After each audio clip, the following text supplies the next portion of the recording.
why you're struggling with discipline. Today, we're going to talk about the real reason you want to become disciplined and why you're not ready just yet. And I'm not saying that in a judgmental way. I'm saying it because I've been there. A lot of people live with this quiet frustration in the back of their minds. You tell yourself, I want to get disciplined. I want to stop overthinking.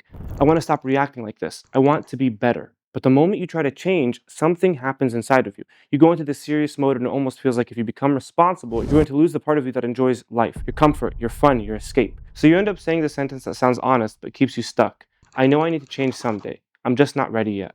In my career, I've had a lot of situations where people knew that they needed to change. They knew something needed to change. Me, myself as well, I've been through things where I've known things needed to change. The issue is, internally, I wasn't 100% ready, even though I was convinced. And a lot of people go through the same issue.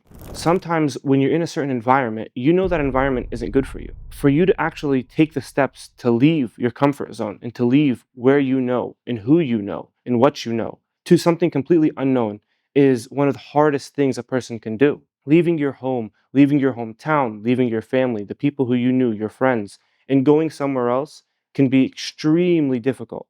It can be something that you actually don't believe that you can do, or if you do, you can never succeed. But the reality of the situation is, oftentimes, deep down, though we know we need to change, we just don't know how to. So we easily justify this by saying that everything is going to be changing. And if everything changes, it's probably going to get much harder. Why don't we wait a little bit longer until we're ready? We'll just prepare ourselves before we actually change. The issue with that is it doesn't always work. Now, let's be real for a second. Why should you change? If your life right now gives you relief, scrolling, staying up late, distraction, avoiding hard conversations, dodging responsibilities, then from your mind's perspective, you're winning. Even if you're unhappy deep down, even if your relationships are strained or suffering, even if your confidence is low, even if your health is declining, your mind still thinks, at least we feel better right now. Here's what you have to do. Play the tape through. Because most people only think about discipline like it's a moral issue, but it's not. It's a value issue. You think, okay, I'll fix my life, I'll get disciplined. Then your mind asks, why? So you say, so I can be stable,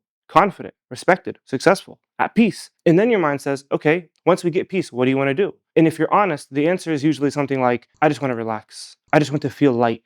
I just want to stop being overwhelmed. I want to finally breathe. So your mind concludes, then why would we go through pain and discomfort when we can get relief right now? That's why you're not ready. Not because you're lazy, not because you're broken. It's because your mind is doing a calculation. The math is off. What's actually running you? Your brain constantly asks one question: what gives me relief now? And what costs me later? That's why you react before you think. That's why you say the thing you promised yourself you wouldn't say. That's why you go back to the same patterns even when you hate them.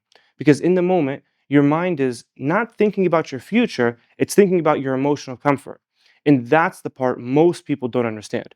This isn't a motivation problem. This isn't a discipline problem. This is an emotional control problem. If you don't control your emotions, they control your life. So here's a little story about how your emotions can control your life and what it can cost you and what you might realize afterwards. We've all been through road rage. We've all either dealt with people having road rage towards us or around us, or we've ourselves had road rage. One time I remember I was driving on a highway and somebody had cut me off, so I got very, very upset.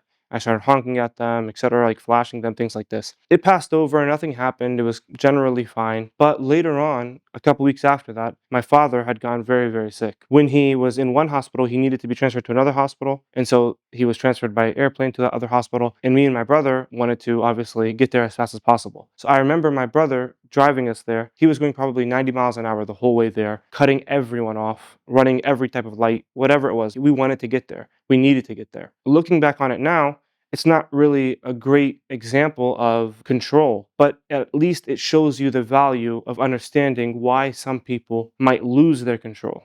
And in understanding why they lost their control, it's reasons for you to keep control. So, for example, me having had realized that this guy could have been going through a serious emergency. He probably really, really needed to get into the lane or get to where he was going, or he didn't want to miss that exit for a particular reason, made me realize there's no reason for me to get upset.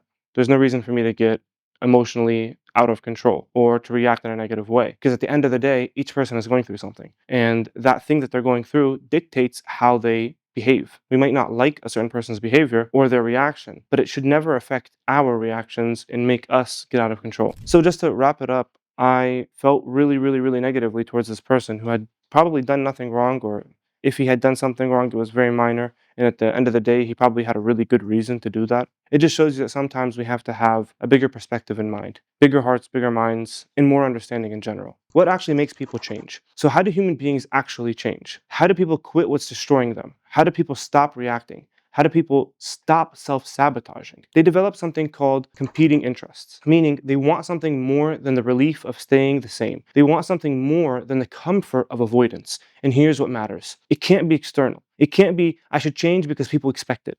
That kind of pressure creates temporary behavior, not transformation. Because the moment nobody is watching is when you'll go back. Why should doesn't work. This is why so many people are stuck today, because most of what they think they want isn't even theirs.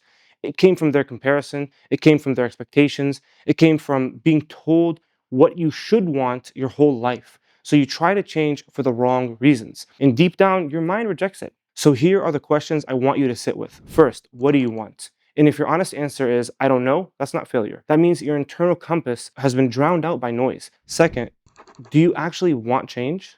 And a lot of you, if you're honest, will say, no, not yet. Now, here's the question that unlocks everything. Do you want to change? Do you wish that you could get things done that would benefit you? Do you wish you could think clearly under pressure? Do you wish you had emotional control? If the answer is yes, good, because that's real. That's yours. That's the seed of your competing interest. So, what to do next? Now, I want you to do something simple. Write down all the things you tell yourself you should do. Then look at the list and ask, is this really mine or was this instilled in me? And don't try to fix everything. Find one thing you genuinely care about, one thing that feels real inside you. Then take the smallest step toward it. Because the goal isn't to become a different person overnight. The goal is to prove to your nervous system that you're safe and you are in control. The pitfall. Now, here's the trap you need to watch for. The moment you take a small step, your mind will try to shame you. It'll whisper that's not enough. You need to do more. If you're going to change everything. But listen, that voice isn't pushing you forward. It's pushing you into all or nothing mentality. Because your mind knows if it's all or nothing, you'll choose nothing. And when you choose nothing, the old patterns stay. When you hear it's not enough, recognize it. That's the mind trying to keep you where you are, keep you in comfort. If you feel overwhelmed, reactive, scattered, stuck, you don't need another motivational video. You need a reset. You need to regulate your nervous system. You need to stop emotional hijacks.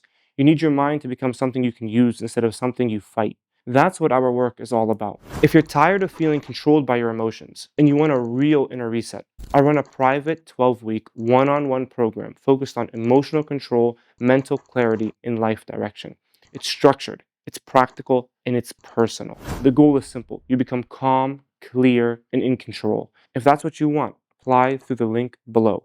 Because your life doesn't need another delay. Control your emotions before they control your future.